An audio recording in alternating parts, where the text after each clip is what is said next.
Good morning, everyone. I am Paramjyoti Chattopadhyay. I work as Monitoring and Evaluation Specialist at DMU Niti Aayog. I would like to extend a very warm welcome to you all for the second edition of National Conference on Monitoring, Evaluation and Learning being organized by DMU along with the partners. Today's topic of the discussion in this session is strengthening evaluation capacities at the state level, which is a very important area where DMU is working. But before we go any further, some housekeeping rules I would like to mention. So we'll start with a brief, opening remarks from each of the panelists, and then we will go into the moderated discussion, which I will facilitate. After that, we will have presentations by Gujarat and Uttar Pradesh state governments on best practices adopted by these states in evaluations. And then we will have audience questions, and finally, we will conclude with brief closing remarks from each of the panelists. So this is the broad structure we will be following for today's session. Ishashwani, who is the coordinator for this session, will be keeping time, and she would be reminding me and the panelists about the time in case any of us exceeds the allocated time. So that's the overall the way we will proceed. And this is a webinar format, so the chat is disabled, and we will take select questions through the Q&A module. So please type in your questions with your name and organization name, and also if you would like to ask any particular panelist or anyone in the speaker list for answering, so that we can take them up seamlessly. Now, if any of you are joining from WebEx mobile app, please use equal or focus layout for better viewing experience. So now with that, we will move to the introduction of our esteemed panelists for this session. We have with us Mr. Anthony Syriac, who is the Deputy Director General at DMU Niti Aayog. He is a member of the Indian Economic Service from 1996 batch and has worked across various Indian ministries and departments of the Government of India on areas such as industry, infrastructure, public finance, macroeconomics, and India's development partnership with other countries. Before joining the DMU, he was an economic advisor to the 15th Finance Commission of the Government of India. Earlier, as a part of the program evaluation organization of the erstwhile Planning Commission, he was involved in the evaluation of many government schemes and programs. Thank you, Mr. Anthony, for joining the panel today. We also have in the panel Dr. Chaya Degaukar, who is working as Additional Chief Evaluation Officer of Karnataka Evaluation Authority, Government of Karnataka. She has brought in many quality enhancement reforms in the Karnataka Evaluation Authority and is currently involved in evaluation of government programs in outcome-based monitoring and evaluation framework, evidence-based state budgeting, and preparation of Karnataka Human Development Report 2022. It's a great pleasure to have you in the panel, Dr. Chaya. Thank you. We also have with us Dr. Vasanta Kumar, who is a medico turned IS officer, currently serving as the Executive Director of the Uttar Pradesh Technical Support Unit, University of Manitoba, which provides techno-managerial support to the government of Uttar Pradesh. He brings in a combination of research and program delivery experience and focuses on improving evidence-based decision-making through health interventions and evaluations in Uttar Pradesh. Thank you, Dr. Kumar, for joining the panel. Thank you. And finally, we also have with us Dr. Sanjeev Sridharan, who is the country lead learning systems and systems evaluation at the India country office of the Bill and Melinda Gates Foundation. He is a former associate editor of the American Journal of Evaluation and is on the boards of the Canadian Journal of Program Evaluation, New Directions for Evaluations, and the Journal of Evaluations and Program Planning. Sanjeev brings in a global perspective in building evaluation capacities. Thanks so much, Sanjeev, for joining us today. We also have with us Mr. Hitan Parekh, Director, Directorate of Evaluation Planning Department, Government of Gujarat, and Dr. Vartika Srivastava, Senior Evaluation Officer, Evaluation Division, Planning Department, Uttar Pradesh, who will be presenting best practices adopted by Gujarat respectively in evaluations. I extend a warm welcome to all the esteemed panelists and speakers and thank them for joining us today. Now, before we go into the opening remarks by the panelists, I would just like to set the context briefly here. So, as we are all aware, presence of strong evaluation systems is essential for evidence-based policy making, both at the center and in the states. At the central level, there is actually a long history of setting up of evaluation offices, right from the establishment of Program Evaluation Office in 1952 as an independent organization under the erstwhile Planning Commission. So later on, it became Performance Monitoring and Evaluation System in 2009, and Independent Evaluation Office in 2013, and then finally Development Monitoring and Evaluation Office in 2015. Whereas at the state level, the creation of evaluation machinery was envisaged mostly as part of the state's planning departments. So this also started in the early 50s, and by 60s and 70s, most states established their own evaluation organizations. However, if you see that there were different trajectories of growth of evaluation ecosystems across the states. The evaluation institutions and capacity vary a lot among the states and across the different administrative levels within a state. Uh, in this context, actually in 2021-22, DMEO initiated a process of undertaking an assessment of the existing evaluation institutional capacities in the states by using a diagnostics tool. A total of 28 states and UTs participated in the exercise. You can see in the slide which is being presented right now, the steps which were taken for the study. I will not go into this; it will take a lot of time, but I will talk about what some of the outcomes of the study, like what were the findings.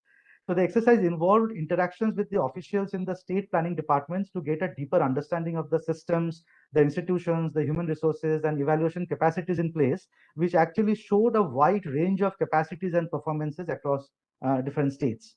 For instance, if we take the case of Karnataka, Karnataka has an evaluation policy and an independent evaluation authority, which is called Karnataka Evaluation Authority, which was set up through an act passed by the legislature in the state. So this is the only state in India which has such an independent authority created for evaluations. So while many states have carved out spaces for evaluations within their planning departments, but there are also states where that kind of focus has not been given to evaluations. Um, Another thing which came out from the study is that in general, there is a deficit in dedicated staff for evaluations in many states. However, some states have been trying to address this. For example, state like Rajasthan has created a separate cadre for evaluations. And then there are other states who have now developed provisions for lateral entry who are working on evaluation specifically. Similarly, if you see how the evaluations are conducted, again, there are variations. Like several states conduct evaluations in-house, where some states have now started outsourcing the responsibility to the third parties, including private entities through open tendering process and so on. The types of evaluations also varies from states to state. Most states, as of now, focus on concurrent evaluations, where the focus is more on the outputs and the processes, whereas some states have started focusing on the end-term evaluations, like covering outcomes and impact indicators as well. While encouragingly, in some states also, we are seeing that social audits done by NGOs are also being included in the evaluations of government schemes. So this is the kind of differences and variations which are there in terms of both institutions and capacities across states in India presently. And therefore, it is in this context we are conducting today's session with an attempt to bring diverse perspective on the way forward for building strong evaluation institutions in the country at the state level. So in this session, we will bring to you a panel comprising of representatives from DMEO, state governments, and development partners to unpack the efforts undertaken by the states to develop evaluation systems, to understand the role played by development partners in strengthening evaluation institutions at state level, and also to deliberate on building a robust evaluation ecosystem at disaggregated levels in the country. So now with this context, we will get into the main discussion. So we will start with the opening remarks. Uh, for that, I would request Mr. Anthony first to give your opening remarks on how you think the evaluation ecosystem in India has evolved over the years, both at the center and at the state level, considering your long experience with the government, particularly in evaluations. Over to you, Mr. Anthony.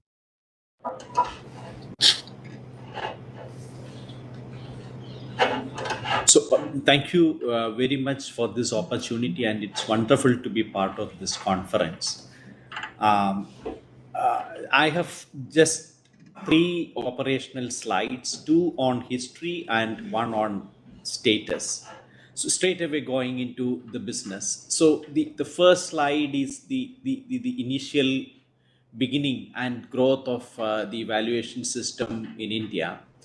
And at the center, we had the PEO, which is Program Evaluation Organization, established in 1952. And it was established as an independent entity under Planning Commission. So I actually looked for, because those early years there was not much literature. What did the term independent mean? But from my own experience during 97 to 2006, I can tell that PEO had a certain degree of independence in conducting evaluation studies. The approvals and the demand for evaluation used to come from others, the seniors in the government, etc. But then the independence in the conduct of evaluation studies and in publishing reports, PEO was blessed with. And it was formed under the initial guidance of initial assistance of the Ford Foundation, and you can see the growth of strength of PEO. 1952 it started with 20 offices, and at its peak it had 35 offices, and in 2012 or 2014 when it got finally closed, it had 15 offices, 7 of which were regional offices and 8 of them were state level offices. Actually, the dichotomy was not very clear, because wherever there were regional offices, there was no state office, so it was just a reporting system. And state level evaluation offices we had, and they started coming up in the 60s and the 70s, and the actual strength was always. So one of the major problem with the state level evaluation offices and of PEO was also that the human resources available, the bare human resources available with the states and the center to do evaluation was very limited. Maybe. So PEO till now, just to give a flare of quantities, till roughly around 2000, 1998 to 2000, it did 45 studies, which means 4 studies per annum.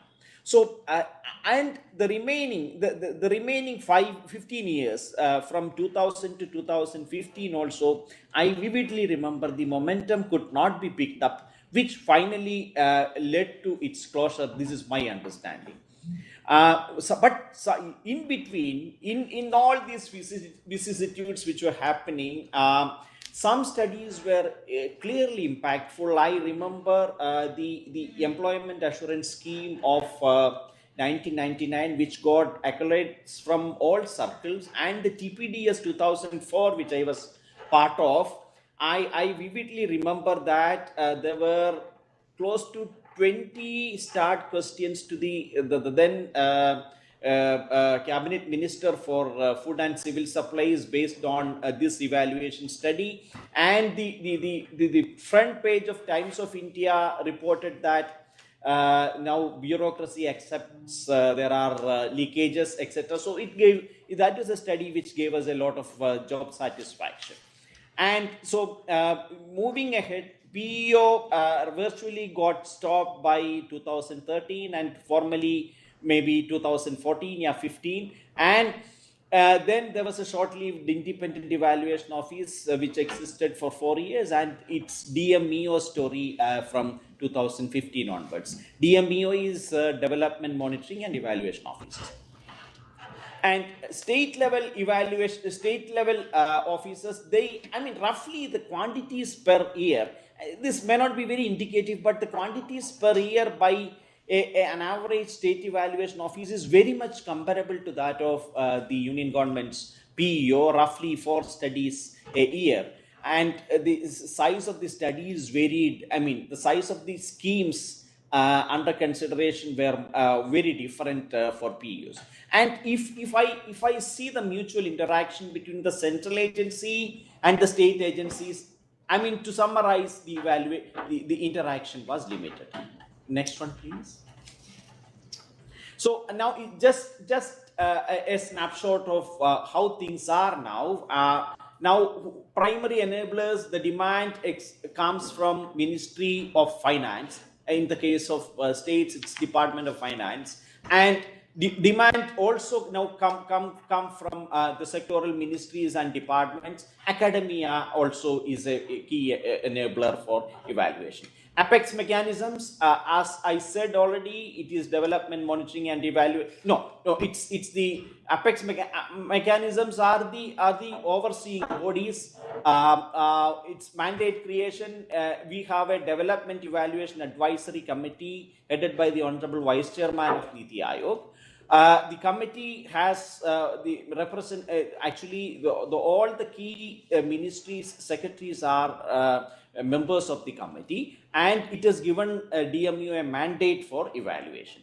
And the premier evaluators are DMU and the state level bodies. Core activities. So I just took this particular section keeping in view of what we are doing now. We conceptualize the studies. The general pattern is like this. We conceptualize the studies, we make the sample frame, and then we do procurement for field work. We hire survey institutions for field work. Survey institutions come in, and there will be external coordinators in case of large studies to coordinate the activities of survey institutions. And so the key activities there are, the key points there are design, survey, analysis, and the production of the report. Facilitation comes from knowledge partners. Of course, Sanjeev is here. I mean, he is an excellent example of how knowledge partners help evaluation. Quality assurance, and we are doing quality assurance through advisory groups and on-field monitoring. And I'm quite sure this is broadly the mechanism followed by states also. And then post-evaluation value addition is dissemination, internalizing lessons for further schemes, etc. Thank you very much. I stop here. Thank you, Mr. Antony, for the excellent opening remarks. So it gives us a very good overview of how the evaluation ecosystem has evolved in India, both at the center and at the state level. I think it was really helpful in setting the context for today's discussion. So now I will go to Dr. Chaya for your opening remarks about the evaluation ecosystem in the state of Karnataka. We know how good work the KE is doing. So over to you, ma'am, if you could give a short overview. Okay, thank you, Paramjyoti, and it's my pleasure to be a part of this team for presenting the experience of Karnataka in the evaluation ecosystem. And I must also say that the time is very short for me to give you a brief about the whole progress that has been achieved in Karnataka with regard to the evaluation system, but I will try to be as clear as possible to give you a correct picture of the evaluation system, and many of the things can be, I hope, will be answered for during the question answer sessions also. So thank you for this opportunity. And as earlier it was already stated that Karnataka has established a very good system of evaluation at the state level and has set a model even at the national and international level, that how a subsystem of evaluation can work out very effectively. And Karnataka was one of the first states in the country to have an evaluation policy in 2000. The policy clearly stated that any program, any government schemes to be continued after a 5-year time period has to be rather evaluated, and based on the recommendations as well as the suggestions of the evaluation study, the scheme to be continued, the decision to be taken up. But earlier, and we had in the planning department the evaluation wing for taking up the evaluation studies.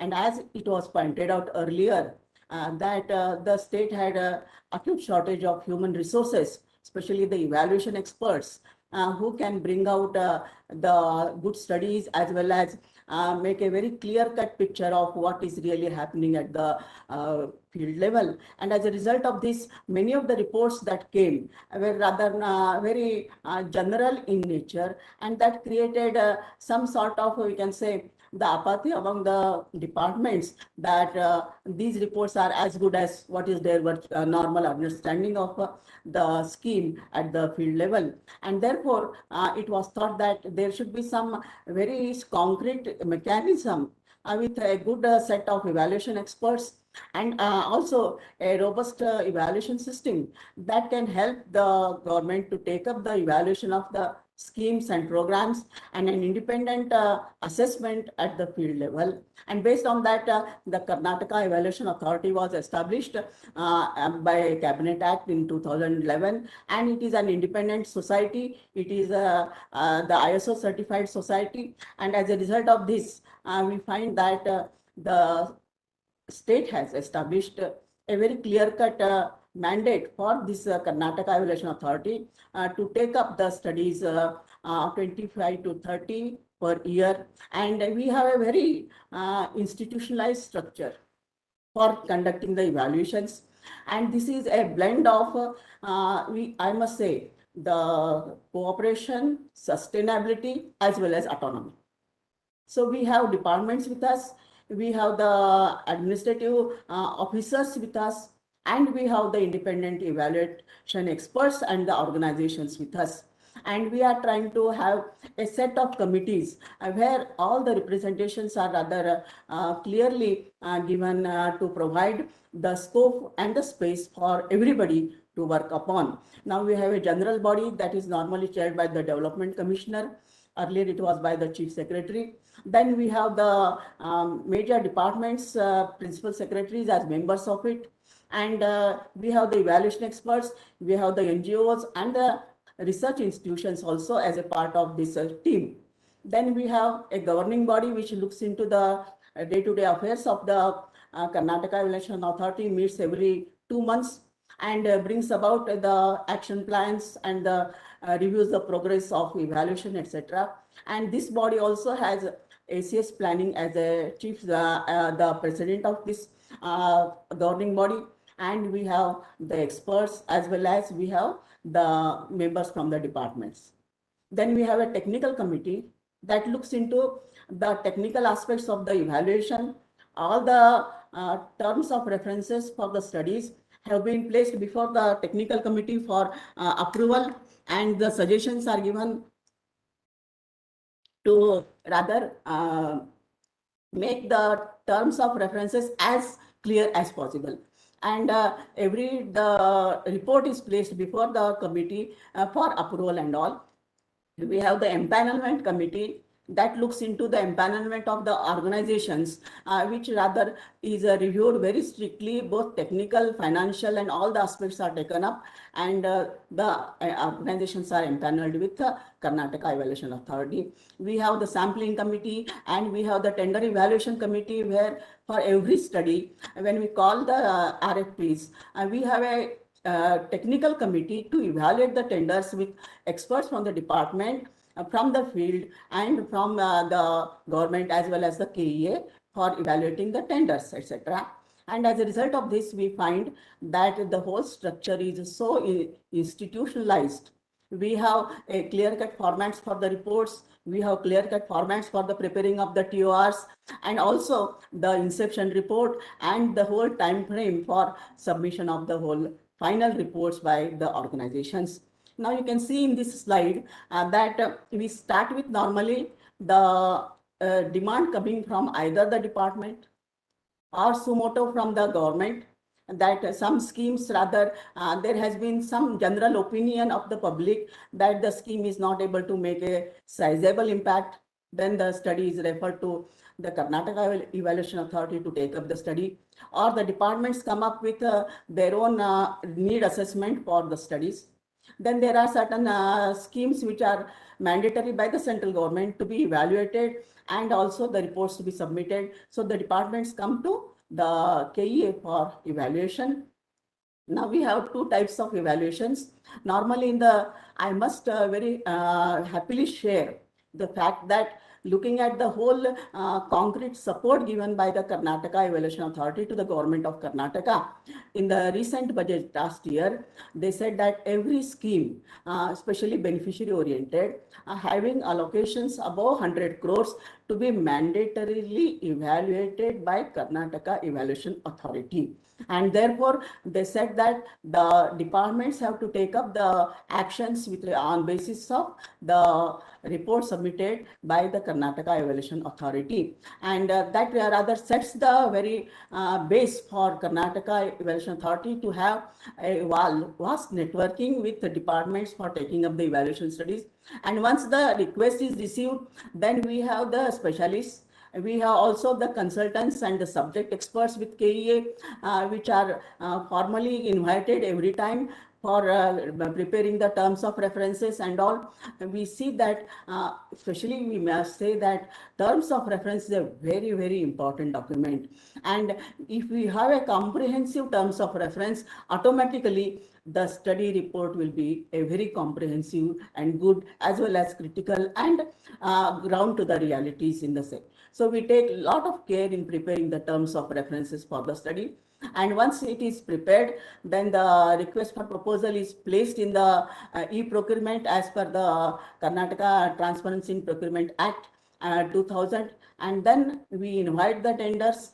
We have a scrutiny committee to look into the tenders that I have received, whether the team is fulfilling the qualifications required and the necessary knowledge and expertise to take up the study, etc. After the screening committee rather clears the organizations, then they are called for the technical presentation, and where we thoroughly rather have a very Ma'am, would request you to wind up now just due to 2 minutes. paucity of time, please. We have a very quantitative system of evaluation of the tenders, and then we have, once the order is given, work order is given, then we have the inception reports, the continuous meetings with the departments for taking up their feedback and all. And during the field work also, the monitoring is done. A very strong evaluation methodology is given to the organization to take up the evaluations. And finally, the draft evaluation report is submitted, which is given to an independent assessor at the department and the KEA. And after that, the whole revision is made and is presented before the technical committee. Based on the suggestions of the technical committee, again it is revised and the final report is submitted. And we have an action taken committee also. Once the report is sent to the department, we give a time period about 3 to 6 months to react on it. And then we have the review of the action taken reports at the state level. And the Karnataka Evaluation Authority has completed almost 135 external studies. Out of that, we have received the action taken reports for 126. Some very good examples I will share during the question and answer time period. Thank you very much. Thank you for giving me this time for making a brief presentation. Thank you. Thank you, Dr. Chaya, for the opening remarks and sharing your insights on the evaluation ecosystem and particularly the process which KEA follows. And we truly consider Karnataka as the gold standard for evaluations at the state level, and we will discuss more about it. So now I would like to request Dr. Vasanta Kumar for your opening remarks on the possible pathways of strengthening evaluation capacities in a state like Uttar Pradesh, considering your experience of working in the state. Over to you, Dr. Kumar. Thank you, Paramjyoti, and thanks for the opportunity. Uttar Pradesh Technical Support Unit has the mandate to support government of UP in nutrition outcomes.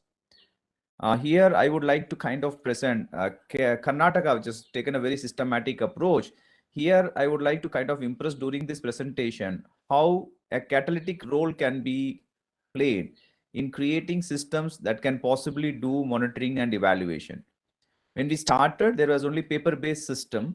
So we set up something called as Uttar Pradesh Health Management Information System, where more than 30,000 units every month regularly have been reporting for the past 5 to 6 years.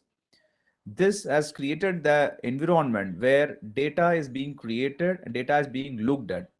But the principle that we thought was that data use improves data quality.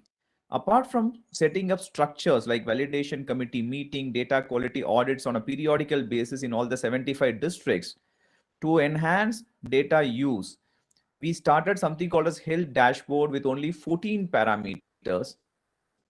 And this health dashboard has 2 quality parameters inbuilt out of this 14 and has an automatic method to see trends right up to the block level. We could also convince government, particularly the health department, to put specific divisional health human resources, divisional level human resource. We have 18 divisions in UP whose sole work is to set up this system to see the data quality, and most importantly, we have monthly monitoring review committee meetings which is mandated to use this data, and the decisions are also uploaded onto a decision tracking system. So the main principle on which we try to kind of play the catalytic role is how to enhance data use, particularly that improves the data quality too. We also do concurrent surveys. In the last 7 years, we have done 6 rounds of community-based tracking surveys. And this basically is a community-based survey to understand health programs, health outcomes. We also have 5 rounds of rolling facility survey at the facility level, which are directly observed of the RMNCHA practices, reproductive, maternal, newborn, child health practices by trained nurses. These are used to also triangulate with the HMIS system. Largely, we have been able to see over a period of time, the HMIS system is able to provide enough, I would say, evidence up to the block level to have to change program at a shorter notice. We also conduct data use capacity at various levels. Next slide, please.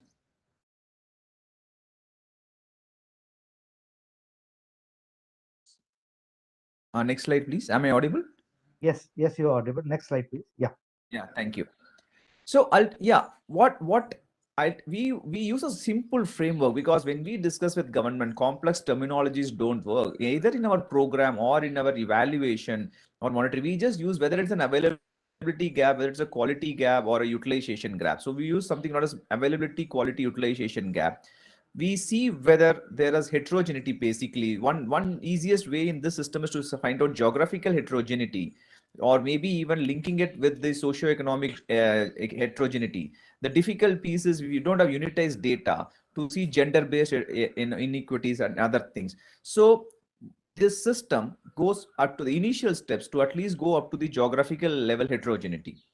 Going forward, we would like to build the capacity of the government to really ask the right question, because when we sit on the other side of the chair, researchers and others come with more like a pipeline approach. I have something upstream, or we want to evaluate this, we want to do it in your geography. Rather, we use something called as effective coverage framework, which automatically starts with denominator. What is the population in need? What's the service gap? What is the coverage gap? What is the quality gap? What is the user adherence gap? So that the effective coverage gap is what we want to use, so that any person who comes for evaluation or monitoring, the government is able to really tell this is the right question that we want the answers for. We also created something called as technical working group. We are transitioning this activity as a technical support unit. We always transition the successful interventions onto the government. Now the government of UP has allocated funds and is ready to take the community-based tracking survey that we have been doing till now. A technical working group has been formed to go through the concept note that has been submitted. What we also do is we are also now setting up systems, because unitized data will come from the Ayushman Bharat digital mission for public health purpose, without compromising the individual health record. How do we use the records that are getting generated for public health purpose? So these are some of the opportunities that are now available, where we are thinking of a middle level aggregation layer, where individuals can go to different types of hospitals, public, private, or even within public community facility, etc. How do we aggregate this for a public health purpose? Through what anonymization protocols? What are the size and other restrictions that should be placed, so that we don't identify the individual, at the same time derive benefit out of it? Next slide, please. This is the last slide. Ultimately, the long-term vision is to something what we call as program science.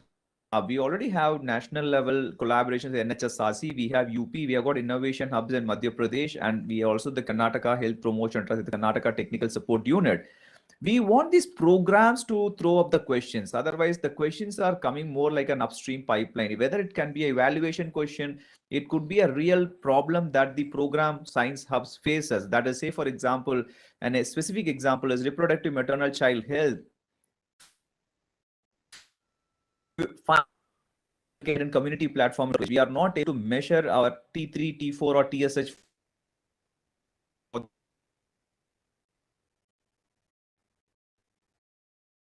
that we have. So the program of open the question. We have Idea Research Center with our academic institutions, multidisciplinary, trying to sort out these problems and quickly take it back to the program and see whether it is working or not, whether it is monitoring, whether it is program. The questions we want is to be thrown by the program, and then the multidisciplinary team that is located in academic environment tries to sort it out.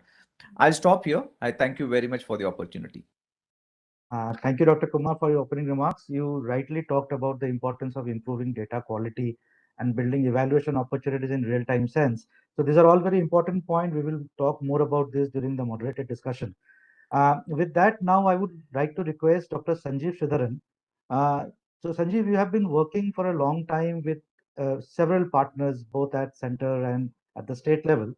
So I would like to know your opening remarks on the role that development partners can play in strengthening the evaluation ecosystem across states. Over to you, Sanjeev. The floor is yours.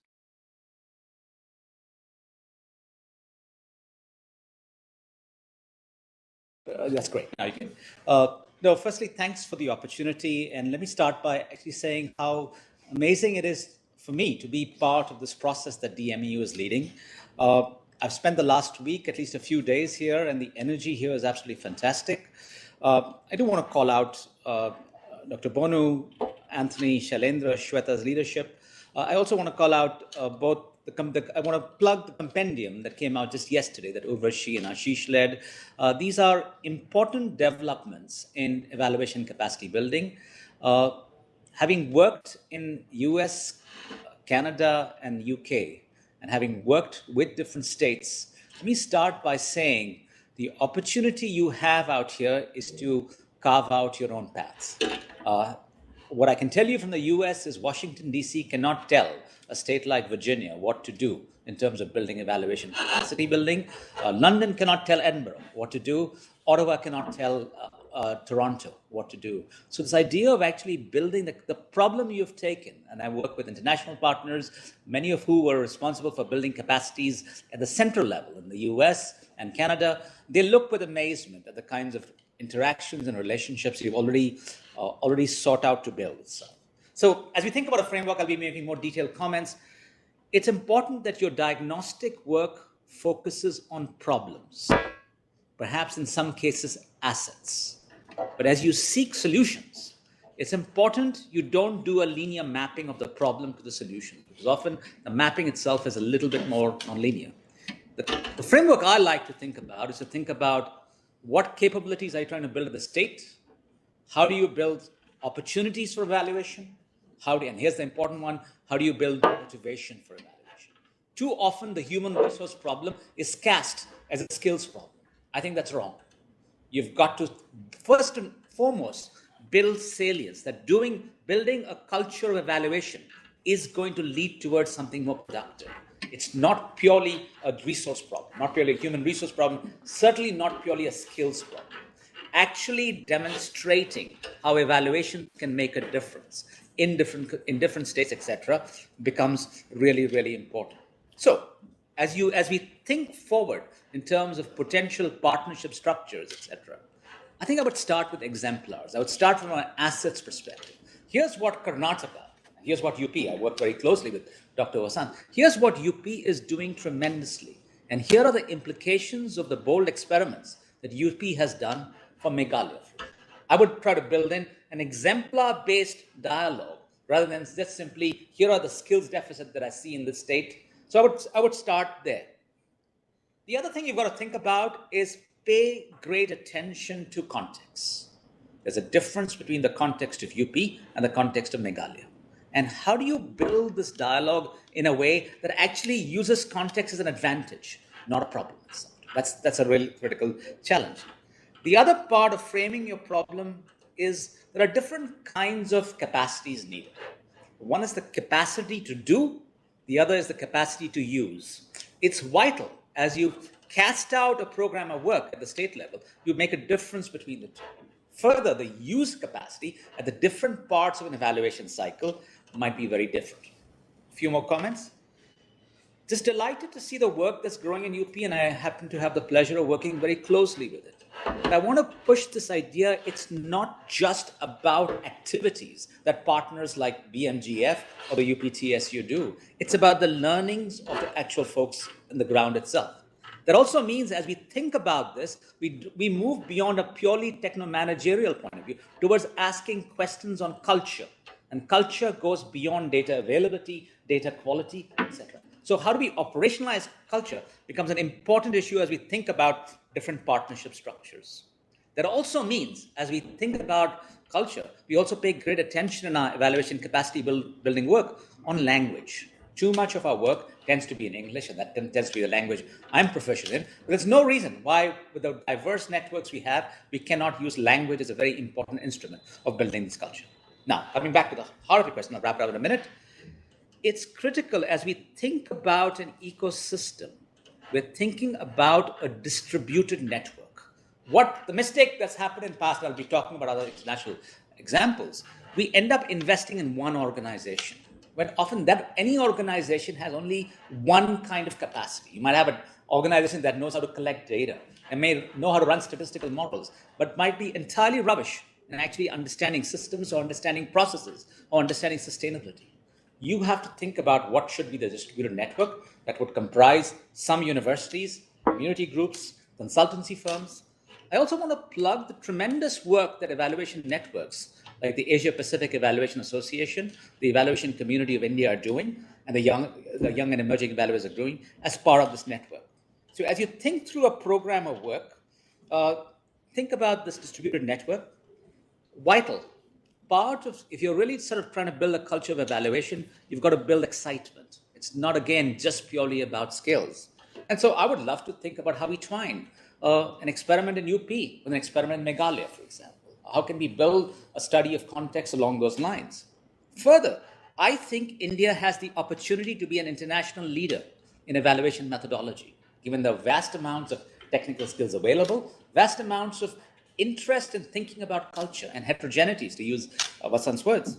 So one of my questions I would pose to us is how in our work can we challenge the OECD new criteria? For example, inequities is not part of the OECD criteria. I'm interested in our work. How do we push that agenda itself? One last comment, really important. There are very, very different schools of evaluation. Sometimes in the Indian dialogue, we tend to think of evaluation purely as impact evaluation. When we think of evidence, there are different ecologies of evidence. As you build a program of work, pay attention to the different purposes of evaluation, different types of evidence, and different kinds of evaluation approaches. You need to build a capacity building program around that. More details in a few minutes. Thank you. Thanks, Sanjeev, for your very insightful opening remarks. I particularly like the thing you said about the solutions not always being linear in nature, and we have to be adaptable enough to understand the nuances at different levels and find solutions accordingly.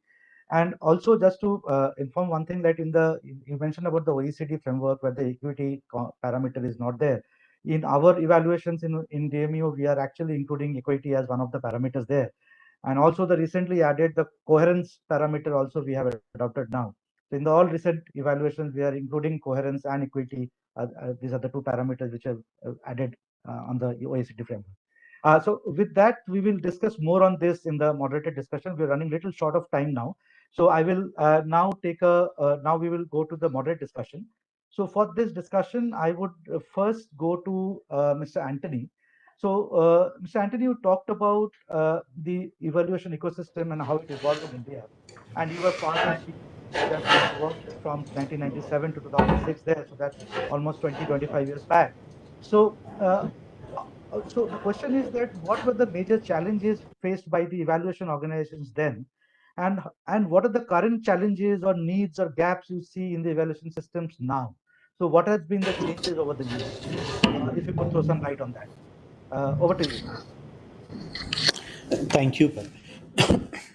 So we as a group, as a collective of four, we took more time than allotted to us. So I want to atone for that now.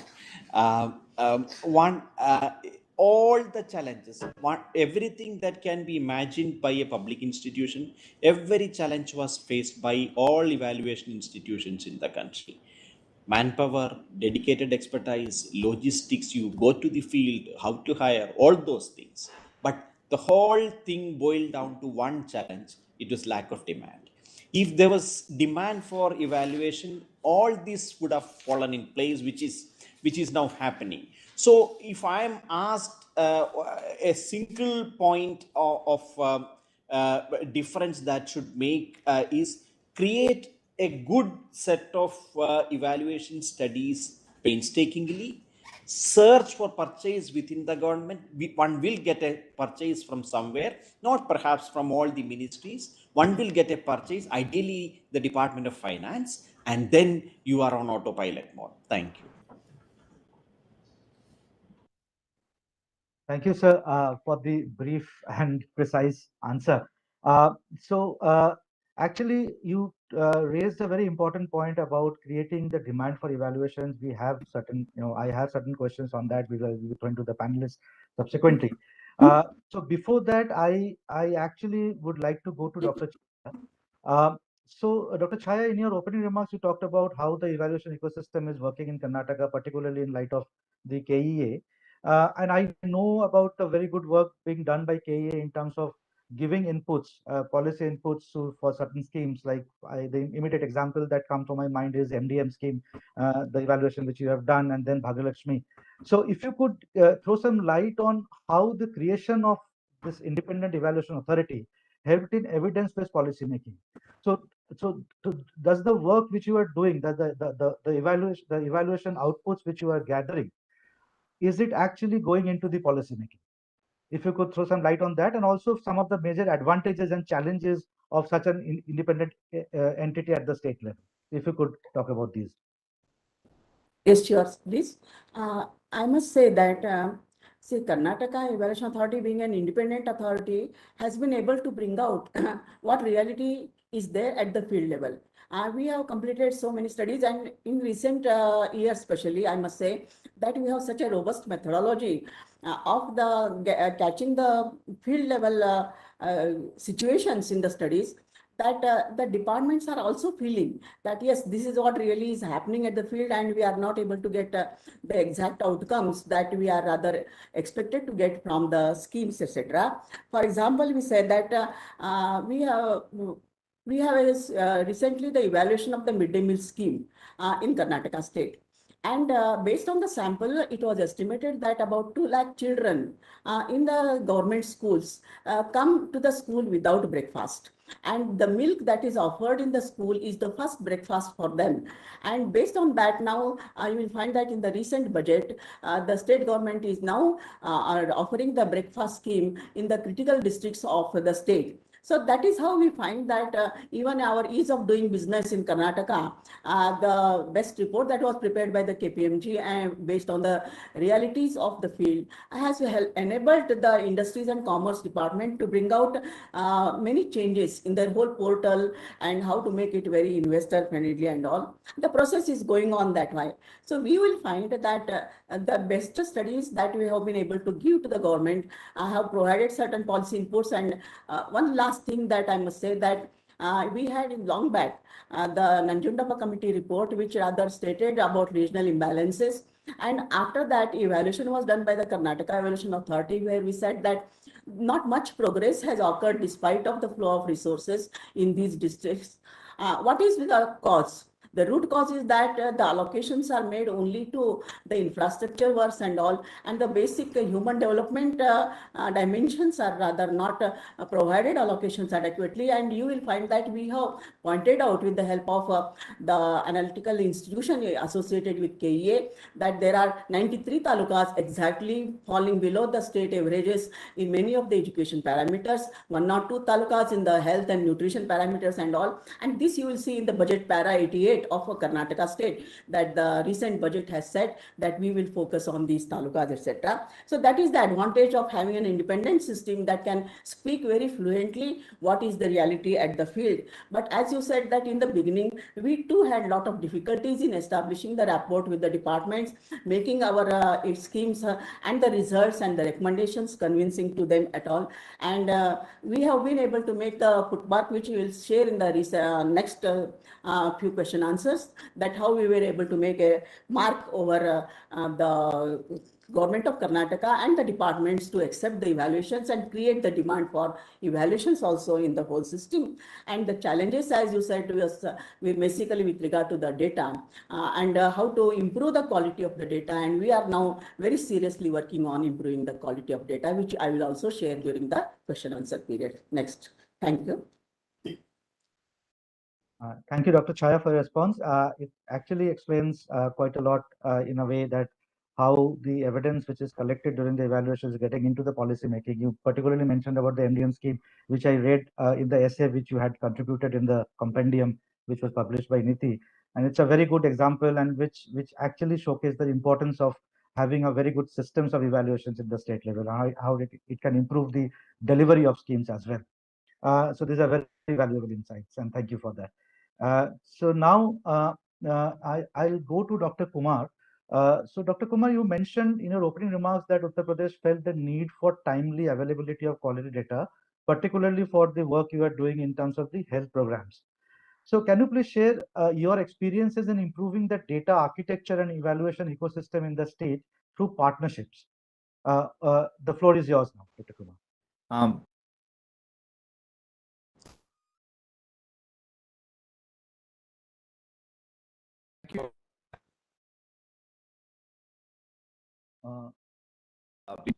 I would say demand for we Dr. call Kumar, as evaluation. there is Though some we issue. call it as. Is it okay now? Now it sorry. is better. Yeah, please continue. I'm sorry. I just want to start from what Mr. Anthony told. What we did not have a great difficulty in terms of demand. Though we don't call it as evaluation, we call it as evidence-based programming. So though it has an evaluation component built into it. Particularly in the health, there is actually this National Family Health Survey, which comes once in 5 years. So the government felt the need that we need much more periodic data with quality and which can also evaluate the programs that we are trying to do in different geography. So in that way, demand was, I would say, not very difficult in Uttar Pradesh context. We used the same demand that was felt by the government to incorporate good evaluations also. Second, with reference to Sanjeev's part that, the context, I would say we are finding difficult in terms of measuring the health systems work that we are doing in UP and really how the normal way of measuring is not very useful. So we are not able to give back to government of UP. See, you've done a great job as far as strengthening the health system, like supply chain management system of UP, I would say, is one of the things that is poised for success in terms of making drugs available EDL across UP. And we are fairly confident that we'll be able to do it. But measuring it through a very simplistic method is not really useful to tell back to the government that the success they have. Because many a times in the name of context, vital elements of learnings from one geography and another geography is simplified. That is, many went to Tamil Nadu to study Tamil Nadu Medical Supplies Corporation. Every state set up Tamil Nadu Medical Supplies Corporation, successful or few. And I feel that the vitals should not be missed while contextualizing. That's another point we want to tell. But with reference to data quality and having good quality data, fairly, if you provide it in the language that the government wants to hear, we did not find large issues with reference to generating demand. Now, I'll stop there. Thank you. Yeah, thank you, Dr. Kumar, for your insights. So we are now running a little short of time, so I'll quickly go to Sanjeev for my next question. In your opening remarks, you talked about the role the development partners can play and the kind of the innovations that can come in those kind of partnerships. So taking a cue from that. So one particular aspect, and I think which is one of the most critical aspects in terms of the evaluation capacities of the states, is that there is a problem or there is a shortage related to human resource dedicated to evaluations in many of the states. And even if the resources are there, then there is a need for capacity building. So how can partner organizations help in building the systemic and as well as the individual evaluation capacities in the states? If you could throw some lights on this based on your experience of working with several states. Over to you, Sanjeev. No, thanks, Param. It's a hard problem. And let me say this, that as we are working for a fairly complex program of work. Both UP and Meghalaya, for example, as states, will provide us actual examples of how something like this can be done. I think part of what we are trying to do is to build this distributed network that consists of some university courses, some consultancy firms that can actually help out with the doing part of it. We're trying to also build some dialogue across this distributed network. I think Anthony's point about demand genuinely resonates, and I think how does one actually build demand? One example, the point I've already stressed, is by actually focusing on exemplars. Is the way to go itself too. I think the other examples of work we're also doing is investing in evaluation networks within India, which actually have, like I've said, the Evaluation Community of India, Asia Pacific Evaluation Association, where we've begun a lot of work with itself too, just to sort of see where are the local pockets here itself too that can help. So as an example, if there are evaluators in the Northeast that we can connect with through ECOI or through a peer, how do we connect with a state like Meghalaya? Same with UP. I think the point we want to make is to move away from, as we sort of think through our program of work, purely an evaluation for a specific initiative, but thinking through what's sustainable out here. And so in my own head, I'm trying to go through, there are a large number of evaluators who are part of these different organizations who have really given their time free of charge for many, many years. I think there's a way in which we can tap into local networks. So in our UP work, it's quite important to build local evaluation capacity, not just capacity in Delhi. Those are some very broad parameters. If I had more time, I'd amplify more on that. Back to you. Yeah, thanks, Ajit. Thanks. I think you have made some very important points, about which I would like to have Mr. Anthony's views as well from the government side. Mr. Anthony, you know that there are shortage, which we are discussing, like shortage of technical resources, particularly for evaluations in the states. So how can outsourcing and partnerships facilitate in bridging such gaps? So what are your views from the other side of the table with respect to what Sanjeev just mentioned? So just 2 points here. I was just, while we were talking, I was just calculating the size of schematic resources of all the governments in the country.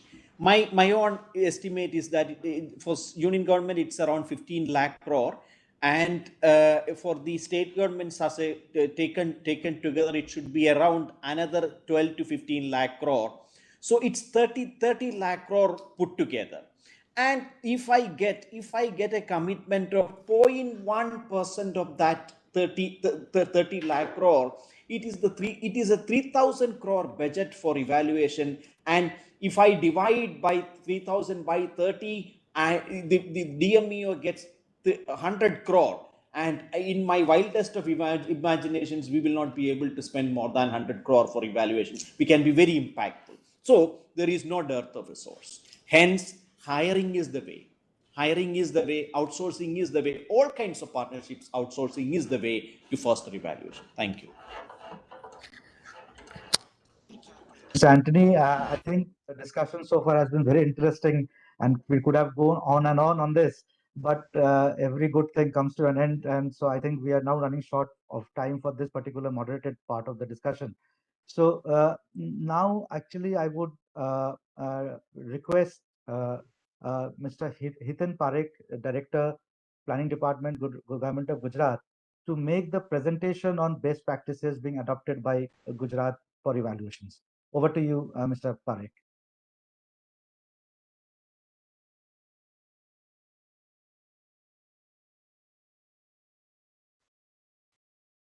Mr. Parekh, you are not audible.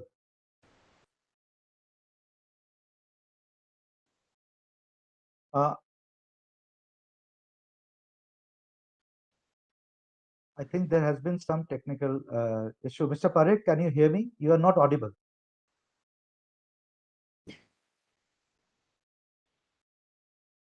Okay, so we will come back to Mr. Parekh once the technical issue is sorted. So so now I would like to invite Dr. Vartika Srivastava, who is the Senior Evaluation Officer from Evaluations Division, Planning Department, Government of Uttar Pradesh, to make presentations on the best practices which has been adopted by Uttar Pradesh for evaluations. Over to you, Dr. Srivastava.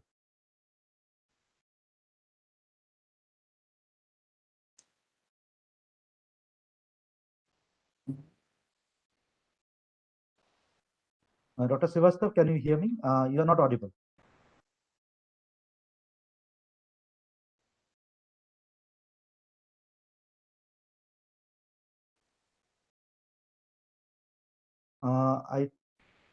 Dr. Srivastav, are you there? Yes. Yeah, I can hear you now. You can please go on with the presentation. Okay. Yes, yes, you are audible. Yeah. Hello, each and everyone, good morning.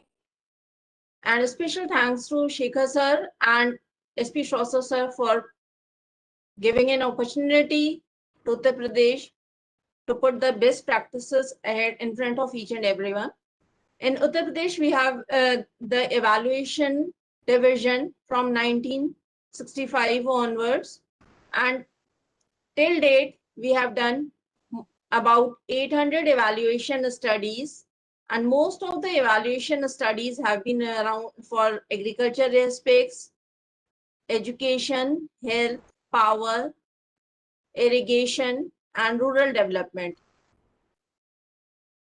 The steps, next slide, please. The evaluation steps that we next. The best evaluation steps that we have taken in the evaluation division is we identify the evaluation studies, because in evaluation, the most important thing is what to evaluate, when to evaluate, how to evaluate, and who is going to take up the evaluation work. So we identify the evaluation studies. Thereafter, after identify the evaluation studies, we finalize which studies has to be taken up. There's a high-level committee which is headed by respected Chief Secretary, sir. We brought up the proposal in front of him, and he gave the final approval to all the studies which is to be taken in the financial year. After the finalization of the evaluation studies, the studies are allotted to the evaluation officers. Right now, we have 6 senior evaluation officers and 1 joint director, 6 additional statistical officers, and 14 assistant statistical officers. The assistant statistical officers are a new incumbent in our organization. They have joined a month ago. And out of those 14, we have 6 gems who are experts in software application aspect. Once the evaluation study is to given the allotted to the officers of the evaluation division, the concerned evaluation officer had a talk with the resource person, collection of literature, secondary data with the concerned departments, one-to-one. Once we have the literature and related documents of that particular schemes, plans, or programs, going through those literature, we make an exploratory visit to a district so that we can have a fair idea about that particular program and the schemes. After making an exploratory visit, we finalize the design. It is a hypothesis or a synopsis. And once the design is finalized, it is sent to the concerned department to seek the inputs or the feedbacks from them. Whether their objective they want for the evaluation is fulfilled or not. Thereafter, we develop the survey tools and pre-test those tools. Meanwhile, we get the feedback of those for the design, and we incorporate in the design and get the final approval from the additional chief secretary and sent to the concerned department, finance department, and the planning department. The survey tools that has been developed is pre-tested in the certain district, and the viability of those survey tools are checked. After it is checked, we make if there's modification required, we make a modification, and thereafter we do a field work. And while doing the field work, we make select the districts on the random and purposive sampling basis, including all the socio-economic regions of Uttar Pradesh, because Uttar Pradesh is full of diversified and various culture. And what you see in Muzaffarnagar and Bagpat, you won't find the things in Chandauli or Varanasi, or what you see in Jhansi and Lalitpur, you won't find the things in Lucknow. So considering all those aspects, we finalize the districts and do the field work. And after the field work, we do the data scrutiny, tabulation, and analysis. Thereafter, the first draft of the report is presented in front of the director, and it is sent to the concerned department for the feedbacks. They send the feedbacks, and if they disagree, they do mention. If there's something good, they do mention. And we finalize the report on the basis incorporating all those feedbacks, and if it is viable, and we present the report in front of the Chief Secretary Sir, Additional Chief Secretary Sir, or the Principal Secretary Sir, and Director Sir. The final report is then sent to the concerned department in the Finance Department and the Planning Department. These are the best steps that we have been taking, and this is perhaps the only scientific aspects for doing the evaluation. And as I have told you, we get the feedbacks from the concerned departments. The feedback is the recommendations. They have accepted for all the evaluation reports, they have accepted the recommendations made by us. And at times, what the action taken, the report is sent to us. The recommendations are quite useful for them. As you can see in the slide, the appreciation from the evaluation from DG Samagra Shiksha Vibhag. I would like to quote, the Agriculture Department has accepted the recommendations made for DIAS, and they have restructured the program. Then Khadi Evam Gram Udyog Board and Horticulture and Agriculture Department have made tremendous changes and even have seeked budget from the central as well as the state government on the basis of our evaluation reports. Next slide, please.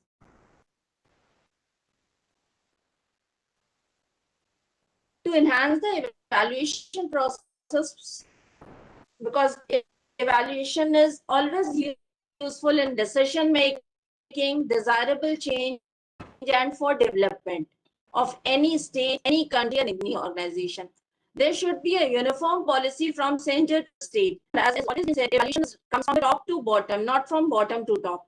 I would request our Chief Secretary, Sir, as well as the officers at the Niti Aayog, that it should be a mandatory for all the developmental departments to give the evaluation proposals to evaluation department, so that we can make the things more fruitful for the state or the nation. Secondly, I would like to have that for enhancement of evaluation task, particularly in reference with the UP, we need the availability of tablets, laptop, and statistical softwares for strong database. We are short of those aspects. Plus, there should be a uniform evaluation policy right from the center to for all the states, so that there is a I think there is a technical issue at her end again. uniform. Dr. Vatsika, I can't hear you. Hello. Am I audible? Yes, now you're audible. Please continue. So there should be an exposure visit, frequent interaction. The webinars like these will definitely give a boost to evaluation process, because at the end, I would just like to say that evaluation always leads to improvement, and for any evaluation programs, right from the conception of the plans, and when it's going on, and post evaluation, each and every step plays an important role. Thank you so much. Hello. Thank you, Dr. Srivastava, for the little presentation. Now it's great to see that Uttar Pradesh is not only working on improving the evaluation process, but also trying to generate the demand of evaluation, which is very important, and we discussed about that briefly in the moderator session as well. So now I'll just check with Mr. Parekh. Can you hear me, Mr. Parekh? Yes, sir. Are you there? There's some issue in your audio last time. I can hear you now. So if you could quickly go ahead with your presentation. Namaskar, sir. We are working under the GAD planning. In per annum, we 10 to 15 studies, evaluation studies given by the Department of the Evaluation. Current financial, we have the 25 evaluation studies. Out of this, about 7 evaluation studies have been completed and 11 studies are in completion stage. Sampling design is developed on the basis of the process analysis, stakeholder analysis, and system analysis. Every activity is carried out in-house only. Next. Field work in present, field work is the pen and paper modes. Therefore, it requires printing and xeroxing of the schedule and data entry, and hence cross-checking is required. Average time taken after the field work for the data processing and draft report preparation is 3 to 4 months. To avoid the pen and paper mode, we had done the process re-engineering. For this reason, we have to develop an application with the Android support system, and installation has been done in State Data Center with the help of the NIC. Digitization of the schedule in the local language and linkage is done with the tablet. Proposed outcome. Each of the field work due to the less number of the papers and schedule has to be carried out in the field during the field. Elimination of the data entry process, which also eliminates the cross-checking, improves the data quality. Eco-friendly as the approximately 5,000 A4 size paper has been reduced. Average time taken after the field work for the draft reports preparation is approximately 2-3 months. Per study, 1 month is going to be a saving. Next. Development of the schedule in local language is done in the digital format, and training has been imparted to the field personnel for the data collection in digital format. Recently, we had done the training impart for the PDS system in the Gujarat state. Before we go in full flag in the next, we had done the pilot basis on the Vajpayee Bankable Yojana. We had developed the 5 digital format questionnaire in the ODK platform. Study covered under the 17 geographical district. In first phase, we had covered the 9 district, and later on the 8 district has been covered. We had contacted 1291 respondents within a 2 months time period. An analytical finding of the Vajpayee Bankable Yojana has been finalized in the Evaluation Coordination Committee meeting held on the December. Next. These are the snapshot of the training imparting and the fieldwork exposure. Next. The recommendation derived from the evaluation observation have practically acceptance and can be widely smoothen the implementation process. Our way forward for the digitization, all fieldworks will be carried out digitally, and web portal development is in the final stages, and second stage we are going to integrate the web portal with the digitization of the schedule.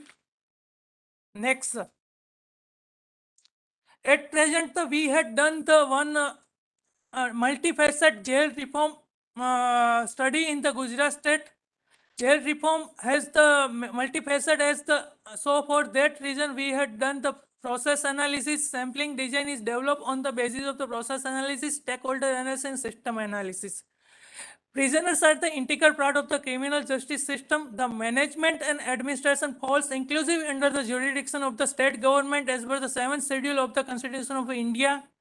As the prisoners are rather at present we are shifted to the paradigm shift in the rehabilitation program and giving the better homogeneous society. We had also included in the sampling design. For this reason, we had visited Sabarmati Central Jail, Women Jail, Open Jail, and Jail Training Institute at present. Next. Basis of the analytical findings of the system analysis, sampling design will be prepared. Basis of the major objectives, jail infrastructure, security infrastructure, availability of the medical care facility for the prisoner, living condition of the prisoner, and rehabilitation program of the prisoner, including training and education. Thank you, sir. Thank you, Mr. Pare, for the presentation. So the practice you showcase in the presentation is actually the way forward, as I see it, where innovative solutions are developed by integrating the technology within the evaluation process, and which would increase the access and also the dissemination of knowledge inputs for decentralized planning. This is how I see the future of evaluations. So with this, now we have just enough time left to go to the audience Q&A. We have received several questions from the audience. Actually, we have now more than 300 participants. I am receiving questions after questions. So obviously, due to the time limit, we can't take all of them. So however, if you send us your questions through email, we will respond to all such questions we are unable to take today. The email ID will be in the chat box. So now I'll take the questions as I can see. The first question is has been asked to Mr. Anthony and Dr. Chaya, and the question is by Mr. Prasad KL. And the question is, recommendations of the earlier evaluation studies, particularly with reference to design flaws, mostly remained as library material earlier. Is it any better in the current context? So over to you, either Mr. Anthony or Dr. Chaya, either of you can take this question. Anthony here. I'll just finish in a sentence. It's statistically significantly better. That's what I can tell. Thank you. With regard to Karnataka, I would like to say that, and also say that this should be also followed by other states, and if possible, we have done other in a convincing way to the departments, and departments are involved in the evaluation process at every stage, and everything is informed to the departments that this is the way that we are proceeding in the evaluation studies. And therefore, what is happening in recent years, in last 5 years, I must say that the action taken reports, the number of action taken reports on the studies have definitely increased, and we have an action taken committee also that reviews the action taken by the departments. Not only that, if they should send us a letter that yes, this recommendation is taken note of and this is directed to the district level for taking further action. No. We would like to take from them that what actually has happened in the field, whether the guidelines have been, any change is made, or in the implementation process any change is made as per the recommendations and the field observations based on the study. And I must also share with you that very recently, since last 2 years, the recommendations and the action taken reports are reviewed in the state level Karnataka Development Program KDP meeting every month. And one of the agenda of the meeting is that what are the current reports of the Karnataka Evaluation Authority on different schemes, and what is the action taken by the departments. And I therefore certainly say now that they are not at the part of the library, but they are very much on the tables of the principal secretaries and the secretaries in the departments and the implementing officers. So things have been rather very much improved in the recent years, I must say, especially in Karnataka. It's great to know that things have improved much from the earlier situation. So now with that, I will go to the next question. This is also a very interesting question which has been raised by Mr. Vijay Avinandan from World Food Program. And the question goes that it is clear that institutionalization of evaluations is the systemic forte of our India, coming from PEO times to the resurgence under DMO in states such as Karnataka. So the question is, how do we make the evaluation systems more human-centric going forward? Something that may have been missed during PEO. Also, how to avoid creating a middle layer of technical evaluators and allow greater citizen participation in designing, tracking, and using evaluations. Very interesting questions, and this is open to all the panelists. Anyone can respond to this question. Yeah. Yeah, I'd like to just, based on my field experience and also the association with the different organizations, I will say that one of the best method of making the community participation in the evaluation system is we have very good focus group discussions as a part of the methodology in the evaluation studies, and we have a very clear-cut checklist for the focus group discussions and the documentation of those things. And then we also review the social audit reports of a particular scheme in the particular areas, etc.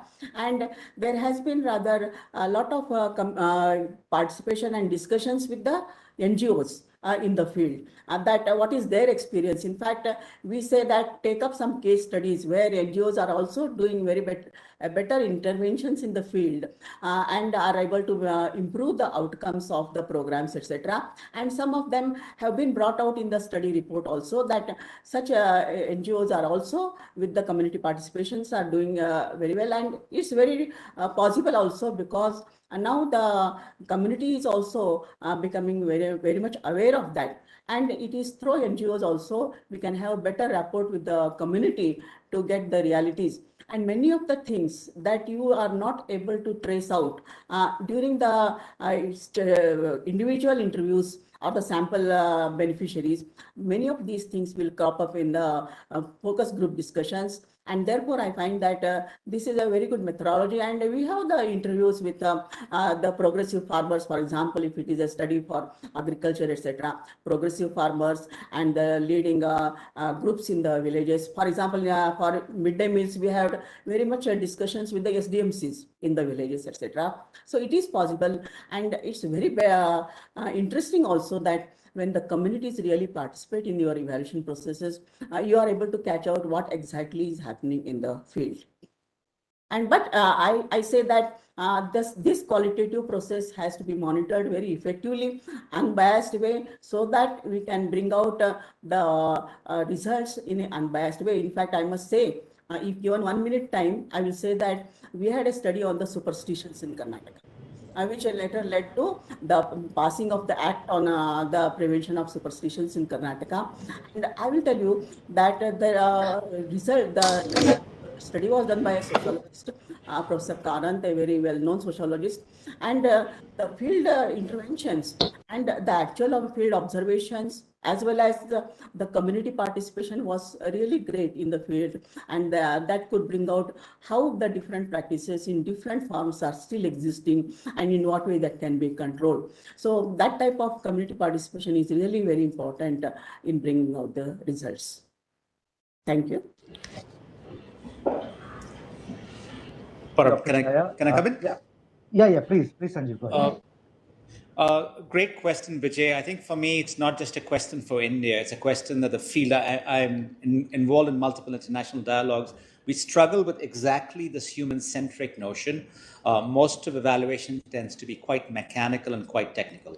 Very brief 45-second answer. Rethink what evaluation competencies are. Given the pandemic where vulnerabilities have surfaced, given the focus on sustainability in a no-nonsense sense, given the deep focus on issues of diversity, equity, and inclusion, what does all this mean for an evaluation field? We're investing in what does it actually mean? And we actually, many of the folks in this room are also contributing to a volume on competencies on exactly this issue. 2, invest in what are large-scale data collection techniques, like SenseMaker comes to mind, that will connect with voices of citizens. I think far too much in terms of we are very instrumental in actually collecting information on voices. That's 2. 3, as a field, our accountability is upward. We often, the Gates Foundation, we don't often ask questions, how do we provide feedback to the very folks we collect information from? So I think we better be serious about building those kinds of feedback system. The 4th one is rather surprising.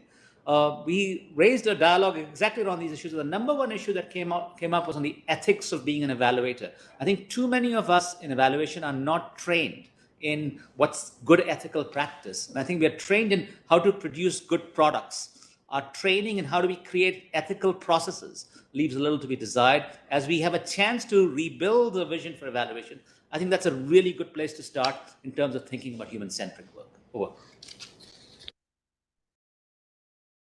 Thanks, Sanjeev. So I think we have time for one more question. So one very important question which I feel that we can take up now is that what strategies we can adopt for more effective and accountable dissemination and follow-ups on evaluation funding. So this has been asked by Dr. K. Prabhakar from NIR DPR. Would Mr. Anthony would like to take this up?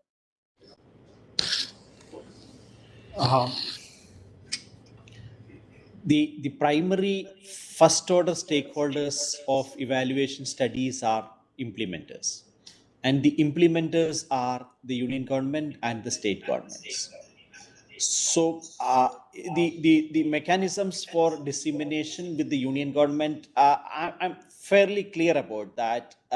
It goes through meetings, presentations, etc.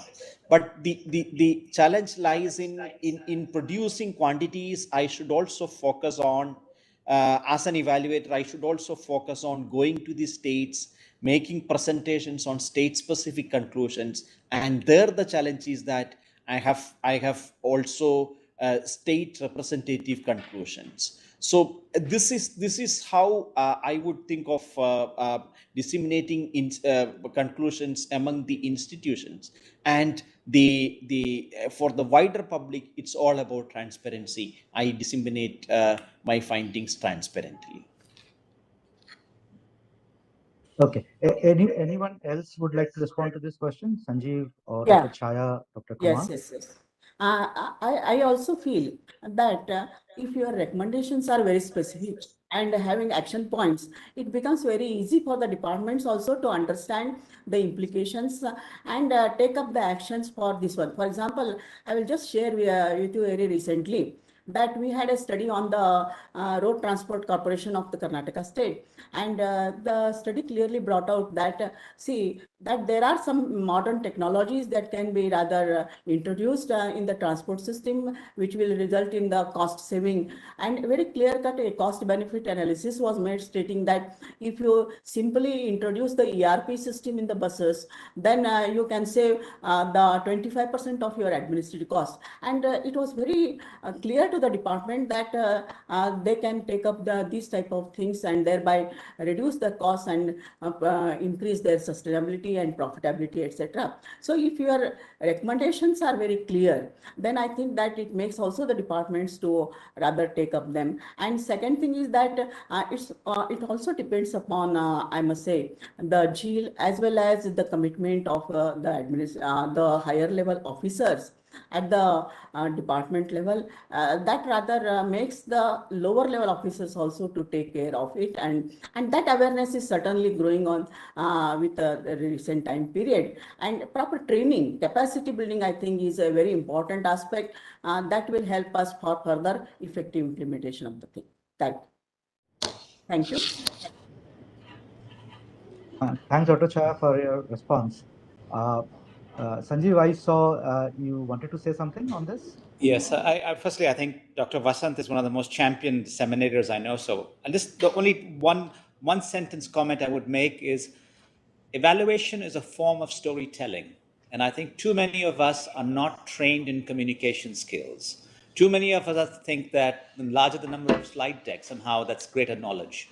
So actually, I would say the number one area that we need to build our competencies on is communication. It's not methods. And so there'll be an endless exhibition of methods when you really need to be communicating succinctly, especially in policy circles.